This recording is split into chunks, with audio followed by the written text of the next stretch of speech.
Before we get started in this episode, a quick announcement. As you know, I'm very passionate about acceptance and commitment therapy, and I also run a busy practice in Canberra. We're currently looking for psychologists who are registered in Australia to join our team, who are also passionate about learning about ACT. We provide supervision on a group and individual basis and training around ACT. So if this is you, if you're interested, please express your interest at strategicpsychology.com.au/careers. Look forward to hearing from you. And now back to this episode. Okay, life can be crazy. You're feeling like you're sinking, just trying to find a meaning. It's time for better thinking. Yeah, better thinking. Time to tune in. Let's go. Welcome back to Better Thinking. My name is Nesh Nikolic, and today's topic is the impact of erectile dysfunction on men's mental health. We explore causes, treatment options, and the importance of breaking down stigma to help men learn more about ED rather than being afraid of it. Ladies and gents, please welcome my guest, Dr. Christopher Love.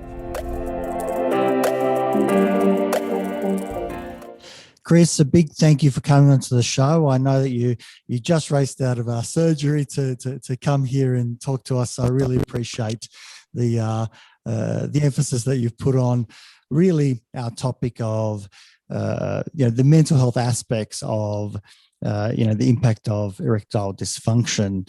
And so it's a really important topic, and I appreciate you coming onto the show. No, that's a pleasure. So more than happy to do so. Thanks, Nesh. Yeah. It is important, obviously, and let's try and educate people a little bit about it. That's a great opportunity. Absolutely. Now, Chris, I have to get the elephant, call the elephant out in the room, which is obviously your surname, and you get this all the time. Being Absolutely. Dr. Love. Is it like the most genius marketing stunt in the world, or? I know, and you know what? It's actually my name. I mean, if only marketing people have said to me, you're perfect. No, it's my real true. Born with it, had it for. I'm not fishing because of your name, or quite. They say people start to look like their dogs after a while. Maybe I've grown into my name. I'm not sure, but no, it's a common question. But no, that is me indeed. Always has been. No. Now, I wanted to for our listeners and really for myself as well, find out about what is erectile dysfunction. I think we've all heard the term, and I know from a psychological point of view what erectile disorder is, but it's different. Part of what we understand in psychology is that for it to be a disorder, it needs to have a medical, not to have a medical basis to it, as where erectile dysfunction has a medical basis. So can you maybe talk us through a little bit of that, and maybe where there potentially is some overlap as well? Yeah, no, absolutely. So I guess the strict definition of erectile dysfunction goes something like a man's inability to either get or keep a firm enough erection to have sexual activity. Old-fashioned word for it was impotence, but impotence has sort of negative connotations, and that's really historical now. So the medical definition, can't get or can't keep a good enough erection. It's obviously one of other sexual dysfunctions that occur. So men can have issues with their libido, their sex drive. They can have difficulties achieving an orgasm or premature ejaculation, and they all fall under the banner of sexual dysfunction. But erectile dysfunction is strictly the mechanics of the erection. And there's a number of causes, which I'll talk about in a moment, but it is a relatively common issue. Most people have probably heard the term. Most people certainly won't talk about it. And one of the things that's come out of this recent study that we'll talk about in a little while is the reluctance of people to talk to friends, to go to a doctor about it. So it is common. We think probably in Australia at any one time there's about 3 million men who have got some degree of erectile dysfunction. So it is a large medical problem, let alone then the mental health issues that come from it. I know that there's a lot of fear of men Mm. coming forward, because even in my clinical work, where confidentiality is really the platform of being able to speak openly, many clients are still very reluctant to talk about it, and we end up in a conversation where code words are used, like it kind of wasn't really working, it wasn't too successful, and obviously part of therapy is to call it out and just say, well, what do you mean it wasn't working? Was it that you couldn't get an erection? Did you get an erection and it softened during sex? Was it softened before penetration? What was it that occurred? You do need to lead patients, don't you? Because there is this reluctance to use the words. And I think some of that, certainly in Australia, goes back to that, male macho thing in Australia, that, we're never sick, there's nothing wrong with us, all of that. And to have a problem with your erections makes you, feel less of a man. And again, the study has shown that. And there's the whole, boys' change room, locker room humour as well. You can't get it up, and what are you, a sissy, and all that sort of stuff. So I think there's an almost born in Australian men reluctance to talk about this, let alone other health issues. I mean, men aren't good at talking about all sorts of health issues, but this is a very personal one. So one of the things I'd love to come out of discussions like ours is to make men aware that there are options for treatment. People are happy to talk to them. Healthcare professionals happy to talk to them, and there's help out there. Yeah. And what are the sort of ways that clients or patients come to find themselves in front of you? Do you see sort of any patterns arising? Is there a psychological thing? Is it after medical procedures like prostate surgeries? So, what comes up? So I'm a surgeon, so I'm typically treating men who have already spoken to a general practitioner and maybe are not treated easily by simple treatments, which I'm sure we'll talk about in a little while. But if you look at men with erectile dysfunction, you can broadly divide them into two groups. That is purely psychological issues causing the problem and physical issues. And then within physical issues, there's common things like men that have had their prostates removed for cancer that can unfortunately damage the nerves to the penis and affect their ability. So cancer surgery is one common one. Diabetics to develop problems with erections. Men who have cardiac disease, who have narrowed cardiac arteries, that's just part of narrowing of arteries in other parts of the body. So they commonly will have erection problems as well. Indeed, erection problems can precede the problem. For instance, if they're smokers and they have high blood pressure and high cholesterol, and they're overweight and they don't exercise, we know they're important things to potentially develop cardiac disease, but you'll also develop erectile dysfunction because the blood vessels to the penis will be damaged. And there are some medications, some of the recreational drugs are known to affect erection. So within the physical group, there's a lot of stuff, but it's predominantly diabetics, men with poor circulation, heart disease, and after cancer surgery. Then the other group, as I said, is purely psychological, and pure psychological ED, I think, is relatively small numbers. But nearly all men with ED, even with a physical cause, have a psychological element to their problem. So that the areas cross over quite a lot. But someone with severe anxiety, whatever, may well have erectile dysfunction, a symptom of primary side, certainly. So yeah, when I see men, one of the things we try and do is explain why I think it's always good to walk away with a diagnosis if possible. So we do, take a history, examine them, do some various tests. So and then we hopefully end up with an answer as to why they've got the problem, and then that leads us on to a variety of treatments.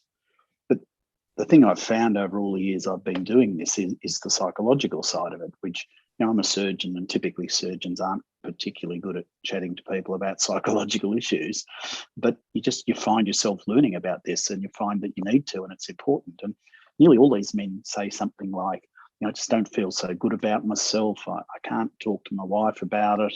I'm just not the man I was, all this sort of stuff. And when you explore that area, it's relatively common with these men. So a physical ailment leads to these mental health issues. And it's rather sad that they feel they can't discuss it, and that they don't really know where to go for help. It's really interesting because it poses that real identity question, for men. And, there is that, men are masculine, macho. We do much more rough and tumble in play as young persons, and we do gravitate more towards violent, whether it be games or sports. Dangerous activities, and all that sort of stuff. Yeah, exactly. And there's something about a penis that kind of says you're a man, and obviously it's also the function of the penis. Says whether you're a capable man. It's not just having a penis. There's something that kind of, it's symbolic in its function. I can use my penis. I'm still a strong man. So type of space. Absolutely so. Yeah, and it's a very visible reminder of something's gone wrong too. It's you might have your kidneys may not be working, but you can't see that. But when your penis isn't, it's pretty obvious. So I've often said to my patients that there must be a nerve that joins the penis directly to the brain, but I haven't yet discovered it. But I'm sure men are hardwired. Men's brains are hardwired to their penis. I have no doubt. And when the penis isn't working, it does have these mental health effects, I'm sure. Well, it's interesting also hearing you talk about predominantly from a medical perspective, and my apologies because I'm going to probably say a little bit from a layman's person. No, fine. But absolutely. So much of this is from a sort of blood circulation point of view, whether it's associated with heart disease or diabetes. And I know that obviously in the psychological world, once there's fight or flight, that fear response, all of your blood, it definitely doesn't go to your stomach for digestion. It definitely doesn't go to your penis for procreation. It goes to definitely your heart, your big, large muscles, your pectoral muscles, your thighs for running, fighting, because you've got to survive it to be able to procreate. So it still, in essence, kind of works in a similar, it still has a similar underpinning, but one is a medical thing where there might have been damage to a nerve or something, versus one which is or heart disease, which says you can't get enough blood there for whatever reason. Psychologically is different. There's maybe performance anxiety, which is obviously very common number one sort of a psychological issue there. Yeah, and absolutely, Nesh. And the way I explain the psychological aspect of it to patients is, I reassure them they're not mad. That's not what I'm saying. What I say is that, life's pressures and lots of things impact on us, and the brain is a big chemical factory. That's essentially what happens in the brain. And when you have anxiety, your brain produces chemicals, as you say, the fight or flight chemicals, and they're the things that put our heart rate up and make the hairs on our own arms stand up if we're scared, etc. And one of the things those chemicals do, and they're sort of adrenaline type chemicals, they close blood vessels down to the parts of the body we don't need, exactly as you said. So, if you're a caveman, as we were millions of years ago, and there was a great woolly mammoth about to attack you, you want to be able to run away. You're not so keen if you can have an erection at that stage. So if someone's anxious, their brain produces chemicals as a response to anxiety, and those chemicals close blood vessels down. So it is actually psychological ED has a physical basis. And then, as you'd know better than I do, chronic anxiety, chronic depression, people are overproducing these brain chemicals all the time, and it becomes and then that has other somatic, other body effects. Absolutely. How do you distinguish between the two? Because in my office, it's very, very easy. I'll just say, it's best you go and see your GP to go get medically checked to see if there's an underlying Yes. medical reason. And then I've kind of washed my hands from it, right? Yeah. Until they come back and say, I've got the go ahead that everything's intact. This is more performance, anxiety type related. Yeah. How do you go about appreciating knowing what's happening, where it's potentially coming from? How does it work from the medical model? Well, there's no absolute test. There is no, do this blood test, whatever. It's a matter of talking to the patient, strangely, again, for a surgeon, but we do sometimes. So, no. I mean, it's all right, a little bit of a dig at surgeons, but we're fine.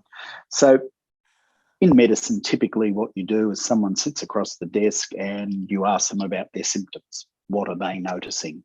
And then you delve a bit more into those symptoms. And I've often said to patients, medicine is really about pattern recognition. We as doctors learn that this, and this means X, and this, and this means Y. So on that context, if someone comes in with erection problems, I know what their age is. I know about the health issues, whether they're a smoker, all of that, and I can see if they're overweight and all those things.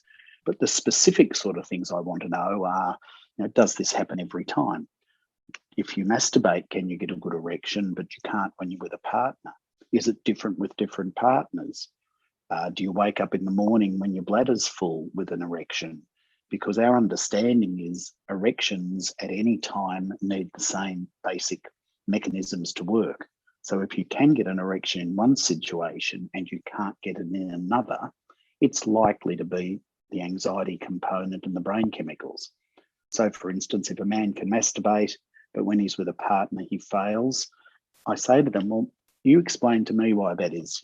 Clearly the penis can work okay, and you get them to understand that it's the way they're thinking and the performance anxiety is an issue. So that's a long-winded answer to your question, but I think it's really knowing about their medical history, which can be a risk factor or risk factors for having blood flow problems, etc. But it's also asking about the erectile dysfunction and really understanding it. No point saying, you can't get an erection, here's a prescription for a blue pill. May well help them, but you'd like to ask enough questions to understand and guide the patient a little bit. So in general terms, if you can't get an erection in any situation with any stimulation, masturbation, pornography, whatever, much, much more likely it's going to have a physical basis. And equally, the opposite applies. If you can get good erections sometimes, but you can't in a situation where there might be anxiety, that is, you believe your partner expects you to be Superman, and you're anxious about whether your erection will work, but when you're by yourself it works, that's clearly the pattern we see in psychological ED.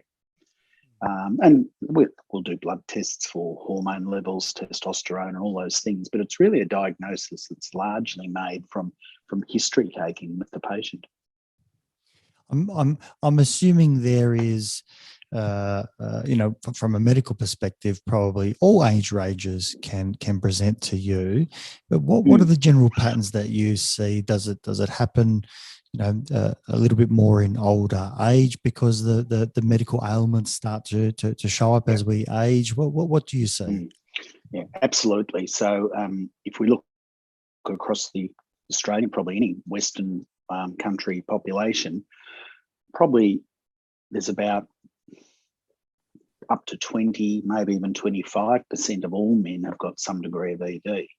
But if you look by age group, it's very much skewed towards older men because of the physical ailments, the vascular disease, poor circulation, the diabetes, etc. So again, as a very general rule, when a younger man comes in with ED, it's more likely to have a psychological basis. An older man with other illnesses, it's more likely to be physical. But you've got to be a little careful there because young men can have some physical issues. There's a condition we don't understand very well where the blood doesn't stay trapped in the penis properly. So young people shouldn't have a problem getting blood into the penis because you wouldn't expect them to have vascular disease, but the blood has to stay trapped, and there's a mechanism in the penis that allows that. And that sometimes fails even at a young age. So you've always got to be very careful not to assume it's physical and not to assume it's psychological until you've sorted out a little.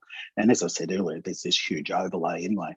But you're right, yeah, older men much more likely to be physical. And it used to be, and I think it's still a reasonable rule of thumb, that if you look at the decade the man's in, that's about the percentage of those men that will have ED. That is, at the age of 50, about 50 to 60, 50% of men will have ED. 80 to 90, 80% of men will have ED. So it's increasingly, and the incidence increases with age. And that's not, I wouldn't hold to those figures exactly, but it's not a bad way of thinking about it. If you get to 100, probably 100% of 100-year-old men have got ED.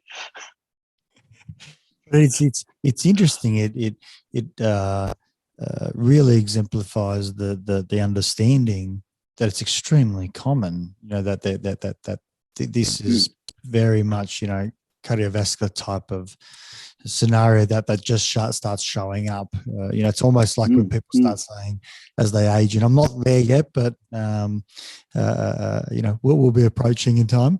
You start saying my feet are cold. As people age, and I'm assuming I don't know that, but I've heard that's the joke that goes around. That's obviously a valid thing, a valid experience. Yeah, absolutely. Yeah.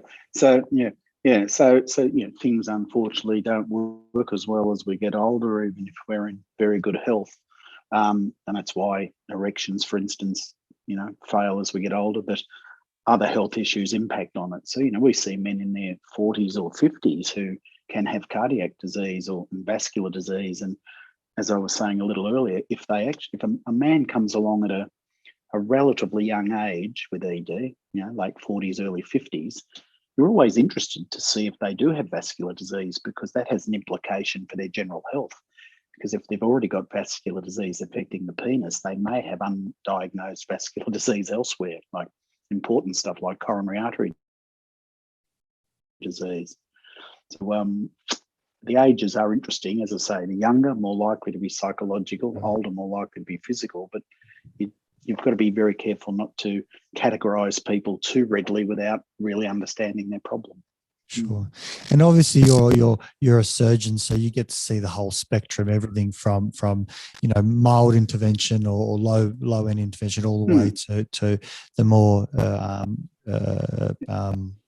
exactly. What invasive procedures, if you like. Yeah, invasive. No, that's right. So can you tell us about the different ranges of treatments that's I suppose the cascade in your mind about how you kind of progress forward? Absolutely. So most people have heard of oral medications, and particularly famous Viagra, the blue pill, and that's great because at least that did, when that came out about 22 years ago, that actually did start some dialogue about erectile dysfunction, because prior to that, no one spoke about it. How does Viagra work? So you're looking at, I'll come to that in just one sec. So the cascade, if you like, or the algorithm I would work on is, as I say, someone sits across the desk and you try and understand why they've got the problem. If possible, you might get them to address some lifestyle factors. So if they're smokers, it'd be great if they stop smoking. If their blood pressure is out of control, their cholesterol's out of control, try and address that. May not, to be honest, make a huge difference to their erections, but it's a great opportunity for doctors to look at a more holistic approach to the patient's health. So first thing we always address is lifestyle factors, and part of that is actually talking a little bit about performance anxiety and explaining the concept of that, because all men with erection problems have performance anxiety. To what degree, obviously. So I usually take the opportunity to talk about, smoking, exercising, all the things we should all be doing.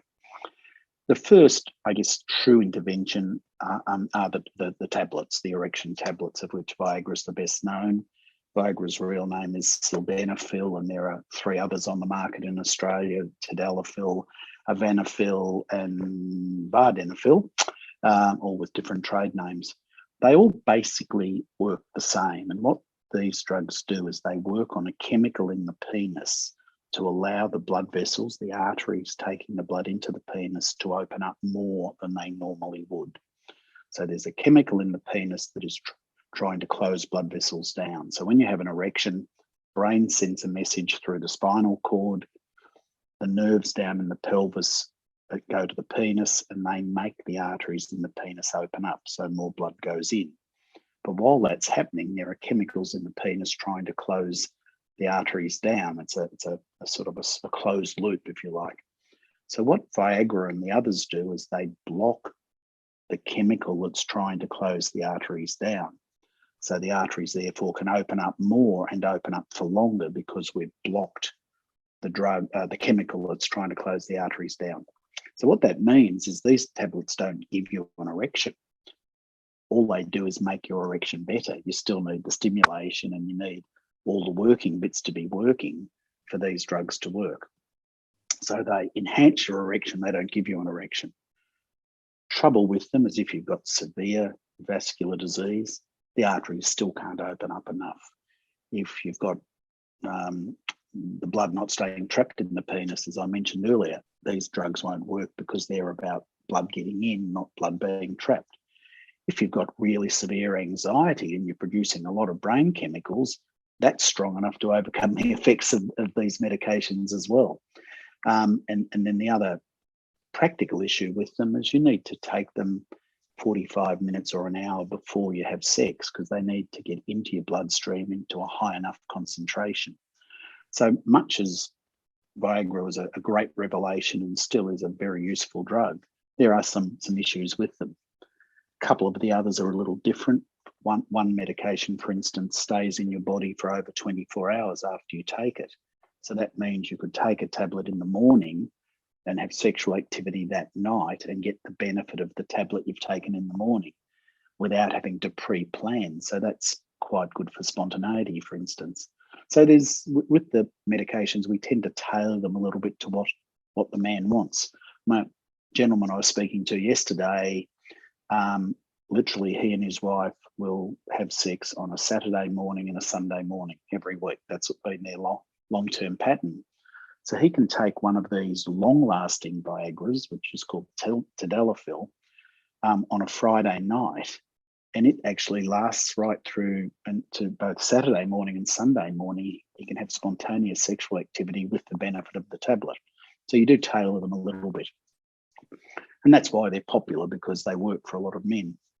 If we go beyond that in the algorithm, if those medications don't work, we've got treatments in terms of an injection that's given into the side of the penis by the patient themselves, if they're prepared to do that and willing to learn it. So they can inject a drug into the side of the penis that will open up the arteries. That medication actually causes an erection. So Viagra enhances your own erection, injected drugs cause an erection, and they'll do so within about 10 minutes of having an injection. But a lot of fellas don't want to be sticking needles down there, and there's a bit of risk of bruising and bleeding, but it's a stronger medication than the oral medications, and it's suitable for some men. We've then got what I guess I would call a mechanical approach, and the most common thing used is either a vacuum erection device or a constrictive ring around the base of the penis. So a vacuum device is a tube that goes over the penis, and when you pump the handle of it, it creates negative pressure or suction, so it draws the penis up into an erection by suction within the plastic tube. Then you put a tight ring around the base of the penis to keep it erect and take the plastic tube off. So it gives a reasonable quality erection. It's not really hard. It's a bit cumbersome to use. A lot of men find they can't make it work very well. The restrictive ring gets a little uncomfortable. The penis gets a bit cold and blue looking because it doesn't have any circulation during the time you've got the constrictive ring around it. But there are some men that are dedicated and will use those and can perform satisfactorily. And then the fourth thing we have to offer men physically is probably, I think, the gold standard in that it always works, and that is an operation to put an implant device inside the penis. And basically, the way I describe a penile implant to men is it's a bit like putting an inner tube inside your flat car tire. If your car tire is flat, we can put an inner tube in, we can pump the inner tube, That's where the pressure is. Because the inner tube's inside the tyre, it looks and works like a tyre. So if we take that example and transfer it to the penis, there are 2 cylinders in the penis that get full of blood. That's a normal erection. That blood is under pressure. If that mechanism is not working, we can put 2 long inner tubes, if you like, inside the natural cavities of the penis. And those inner tubes can be empty, so the penis is flaccid, or they can be filled with fluid. And that fluid sits inside the abdominal cavity, inside the belly in a reservoir. The fluid stays there forever. It's connected via a tube to a little pump that sits inside the patient's scrotum between his testicles.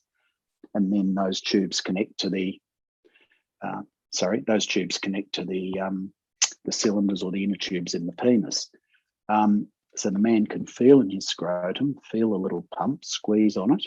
And as he squeezes, he transfers the fluid from the reservoir inside his belly into the inner tubes in the penis. So the penis will come up as an erection. But it's a fluid-filled erection of normal saline rather than blood. But essentially, it's still if you like, a hydraulic erection. So why I called that the gold standard is it doesn't matter whether a man's got really bad blood flow or whether his nerves have been damaged or he's got a damaged penis from trauma or whatever, it is always going to work because we replace the mechanism. Now, clearly, that's not what we do first up, but if the other treatments haven't worked, and one of the messages I'd like to get across today is a lot of people don't know that. They go along to their doctor, they get the prescription for Viagra, it doesn't work very well, and they think, oh, that's the end of me, there's not any more I can do. And a lot of GPs don't know there's other stuff that can be done either. So one of the sort of informing the public things is to let them know that there is always something that can be done to fix their problem. Yeah, there's a quick little synopsis. Sure. And we with the penile implant, I'm assuming, and I know nothing in this sort of space. Sure. I'm assuming that the issue is purely, my apologies. For some people, the issue is in getting the erection, but the arousal remains the same. So that means that you're able to use this mechanism to get the erection, and that therefore allow you to have penetrative sex, and the arousal is still the same as when you weren't able to get this. So all the, I suppose, stimulus that comes from the nerve endings and the penis is still all intact. So someone's able to still enjoy sex the way that they did previously.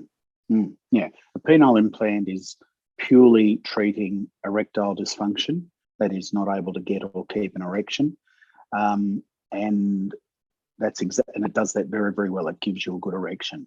All the other aspects of sexual activity work very well. That is, touch, feel, warmth, sensation, orgasm, ejaculation, all of that. It's, without being too blokey about it, what I say to guys is this gives you a really good stiff dick.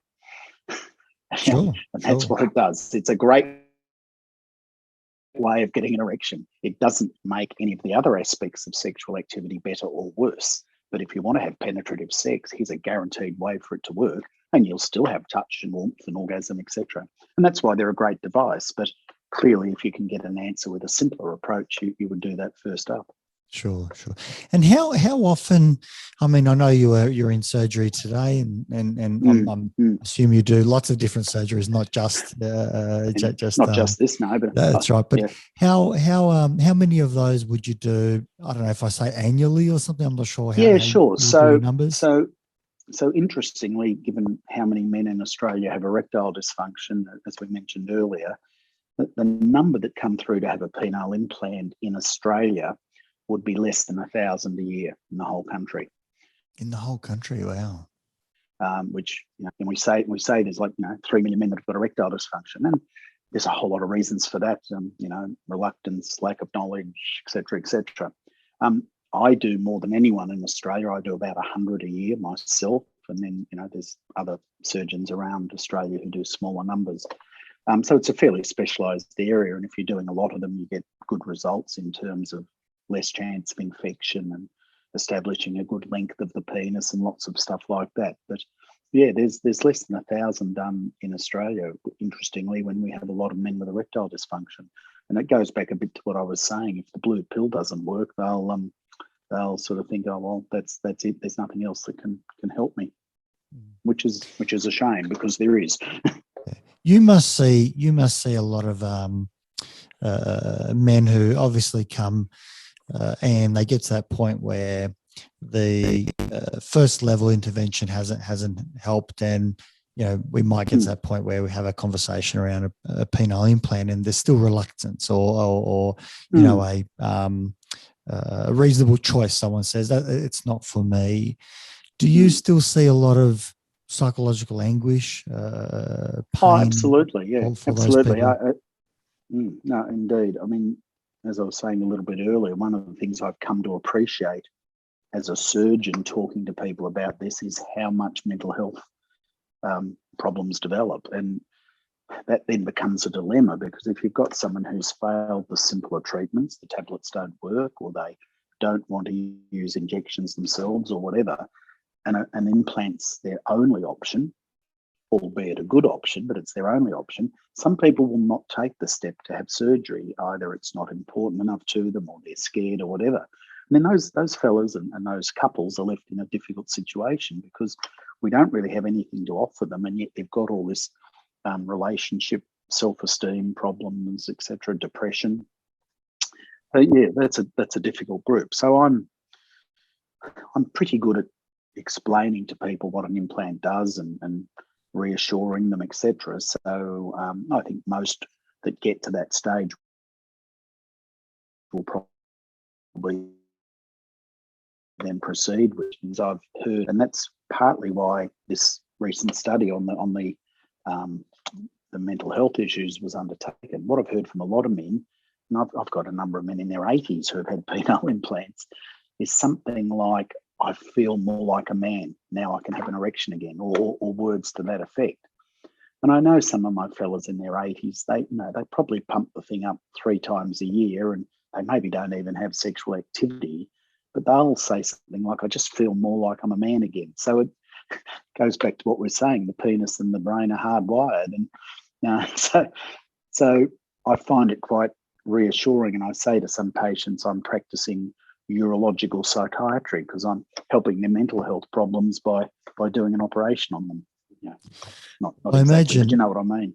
I imagine something similar would happen for women who, for example, might have aggressive breast cancer and are required to have breast. I'm not sure what the terminology is. Mastectomy. Yeah, I didn't say it correctly. Mastectomy. Mastectomy. No, that's all right. No. Mastectomy, yeah. Thankfully, we've got someone who knows what they're talking about here. But that would be right. a very similar scenario, where I imagine women would often probably feel the same as, I don't feel like I'm very a woman. much. I mean, by having my breasts back, I feel more feminine, or feel like a woman again. I certainly hear that from. Yeah, I hear that from colleagues that do that sort of work, and patients I've seen over the years, like female patients that have had things. I think that's a very true thing. It's an identity thing. It's part of me, and it's why a lot of women will have breast reconstruction after breast cancer surgery. Yes. Do men come in with their partners often, or is it still private, mainly private sort of consults? How do you sort of see the ratios there? It's probably about 50-50, Nesh. I encourage them to bring their partner in if possible, and sometimes they either don't have a partner, or they have work commitments or whatever. Do you see there being Do you see there being value in having a partner involved in that process? Absolutely. And for a whole lot of reasons. I mean, some partners think a penile implant's going to make their man some sort of robot. It's going to feel mechanical or whatever. So it's very need to reassure the partners, male or female partners, that this will just be a good hard penis. We can get a little bit into this relationship stuff, because, again, I'm sure, as you'd know, if a man has ED, one of the things his partner's going to start thinking when it's not working is, doesn't he love me anymore? Is he off having an affair with someone else? Or not attractive, all that sort of stuff. So, again, as a doctor mainly treating male patients, I can often say to the female partners, well, he's actually got a problem. It's he's got a medical condition, nothing to do with you, and because of it, he's anxious, and as he's getting anxious, he's not working, and he's worried that you two can't be intimate and all of this stuff. So I think there's great value in seeing the partners, not only to explain what the operation is about and what it will do, but to just explore that stuff that they're not prepared to talk about, and the husband hasn't been prepared to talk about. And the study that was done, I think this is this recent Australian study, something like 60 to 70% of men with ED had never really had any discussion with their partner about it, except in very simple terms. And most of those were avoiding intimacy because things weren't working. And then you have the whole relationship falls apart. So it's a big problem. Absolutely. So yeah, I love to have partners to come along, but it's not always the case. And I usually offer my patients the opportunity to go away, take some written material, discuss it with their partner. Let's set up a time for a phone conversation with the partner if they can't come in for a visit, etc. So I think if they're in a stable, ongoing partnership, it's nice for both partners to understand what it's about. Yeah. You've obviously spoken with a lot more men about this than probably most psychologists, if not all psychologists, because men won't necessarily come to us, and I can genuinely say, probably a handful, less than 10 have specifically come for that reason. So it's very, very, very, very low number. That doesn't surprise me at all. Yeah.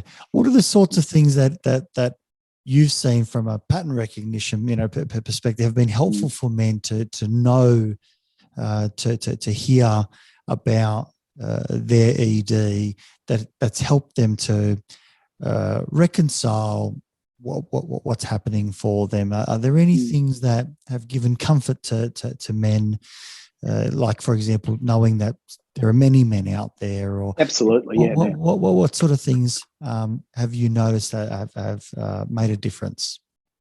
No, I understand. I think exactly that's a very important point, knowing they're not the only guy with this problem, explaining to them how common it is, explaining that it can be related to anxiety, explaining it's because they've had diabetes, etc. So with all due respect to my medical colleagues, there's a lot of not explaining things to patients properly goes on, and particularly in surgery, and surgeons are probably the worst group. It's about, let's make a diagnosis, let's operate on you. But patients need to know. They need to know stuff. And I think the one thing that does make them feel better about it is understanding why they have the problem, understanding there's lots of men, understanding that men don't talk about it. It'd be wonderful if we could get over this stupid thing about men not being able to talk to their mates if they've got a health problem. They want to be weak. On the golf course with my mate, I'm not going to have a chat to him about the fact I can't get it up because he'll think I'm turning, or whatever. So we need to get over that stigma somehow. So I think one thing I find is very useful is just telling them the facts. Just you've got diabetes. Diabetes affects the blood flow to your penis, and it can affect the nerves of the penis. It's nothing to do with you. It's nothing to do with your partner. You've got a medical condition. And you know what? There's 800,000 other men in Australia with diabetes who've got the same problem. And these are the ways we've got to treat it. And the other reassuring thing is letting them know there are steps they can take. It's not all about the tablet, and if that doesn't work, there's no other option. So, I think that's how I'd answer that question. It's about giving information, which is the most reassuring. One of the to most of these guys, and just and listening to what they're saying too is the other thing. Because if you can get a nice relationship with them, then they might talk to me as a doctor, but as a surgeon, sooner than they've spoken to, their GP or anyone about it. So a lot of it's just listening. Yeah. Well, it makes sense because, as part of the diagnostic criteria, not that I completely, lean on that, but, psychologists, we have an aspect in there which says that the disturbance or the ED causes marked distress or interpersonal difficulty. And I'd have to believe that of those 800,000, not everyone's distressed by it, and so it's not a problem. Medically, they might not be able to, either gain an erection or maintain an erection, but they're not distressed by it. They might say, "Oh yeah, I am aging," or this is the normal process, and some absolutely. acceptance around that as well can potentially be helpful. But when that's difficult to reconcile, it's fantastic to see that there's options out there, because that is in many ways such an important piece of one's quality of life to be able to extend. To be able to feel that identity again, or feel more manly, if that's what is causing them great distress. So I think it's fantastic.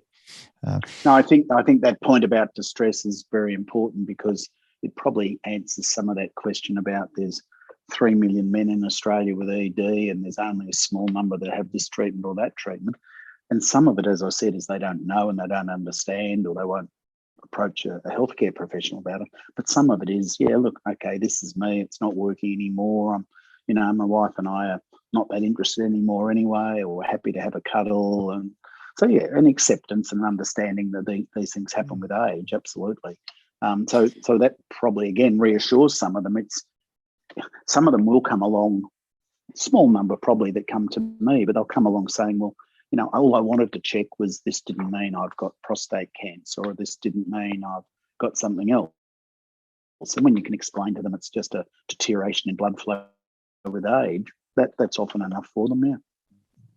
Now, Chris, I want to give our listeners the opportunity to be able to reach out to you, and I think it's important to also mention, and I'm biased in this because when I get sick, or a family member more importantly gets sick, a loved one gets sick, I always look for specialists that I can trust and go to. And I know from a surgery point of view that the research says go to a surgeon who does the procedure regularly, and what I understand is you're the person therefore to go to on that basis. So how do people get in contact? Obviously you're in Melbourne, but how do they get in contact if they are considering whether it's a procedure or just need some advice, or looking at that world of ED? How can they get in contact and meet you? No. Thanks, Nesh. You're absolutely right. Like everything, the more you do of something, the better at it you get. I'm sure, the carpenter down the road hammers a nail in straighter than I do. So we all get good at what we do. So there's probably two things. My own website, which is drlove, drlove.com.au. We've got a lot of information there. There's videos of me talking about things, etc. So just drlove.com.au. And we've also got another page called Restore Your Love Life, all one word, which is, again, perhaps just a simpler page. It's a one page on the internet that gives a lot of detail and will lead on to my site. So they're both reasonable resources. I think there's a lot of good stuff on my website that patients can look at. There's a little quiz that asks questions that diagnoses the severity of their ED, etc. So I think, that would be worthwhile. I've got to be honest and say, there's lots of good GPs around that can give information. You've got to find them, unfortunately, and the ones that have got time to discuss it. And there are other doctors in Australia that treat ED. But I have the biggest practice, certainly in the surgical end of it, and therefore, the best results and etc. But just in terms of understanding ED, my website has a lot of information, both in written form and in video form. Chris, that's fantastic. And I think it's important to have these conversations, to take the stigma away, and to provide people with options and therefore informed consent about what they would like to do. Because if the options aren't provided, to me, exactly. that's a sad state of affairs. So, really thankful to have you on the show and to talk about a difficult topic for many, or one that we tend to shy away from, and obviously to get your expertise, because, I think we need to feel like we're in, a good trusted hands and a knowledgeable sort of source that can give us that confidence about this choice, at least, whether I take it or not. No, thanks, Nesh. I appreciate that. I should have said, with the website, I do a lot of telehealth as well. So people in other states, we can set up a time to have a chat, be it a video chat or a phone call, and that's useful. But yeah, I think the important thing about all this is letting people know there is things that can be done, educating them and letting them know they have options. It's up to them what they do, clearly, but if they don't know their options, they don't understand why they've got the problem. They're just out there and they're lost, and then they get the depression and all the other stuff we spoke about earlier. So yeah, we need to let people know there is help for these problems. And it's a medical problem. It's not a joke in the locker room. It's a medical condition. We need to get over that, Guys that can't get an erection, it's not because they're not manly, it's because they have a health problem. And somehow if we can get over that stigma, that would be very important. Beautifully said. Beautifully said. Thank you very much again, Great pleasure, Dr. Nesh. Love. We'll put it out there. Indeed. Dr. Love. Yeah, that's right. Yes, I genuinely appreciate it. Really important topic. And I'll make sure that we also get some resources from you and links that we'll add to our podcast, so you can go onto our website, neshnikolic.com, and find out more, or links to go to Christopher's respective clinical website and the like. So I'll make sure that we attach that so our listeners can go to that. Excellent. Okay, thanks, Nesh. Nice to meet you. Thanks, Chris. If you enjoyed this podcast, please support it by going to iTunes and putting a review, subscribe, share it via social media, and tell others about it. Start a conversation. It's listeners like you that make this able and possible, and why we bring in these guests to go out and share their knowledge and resources. And just lastly, if you are a psychologist and you want to go out and be part of a bigger team, develop your experience and get into some exciting work, come to strategicpsychology.com.au/careers and reach out. I'd love to hear from you.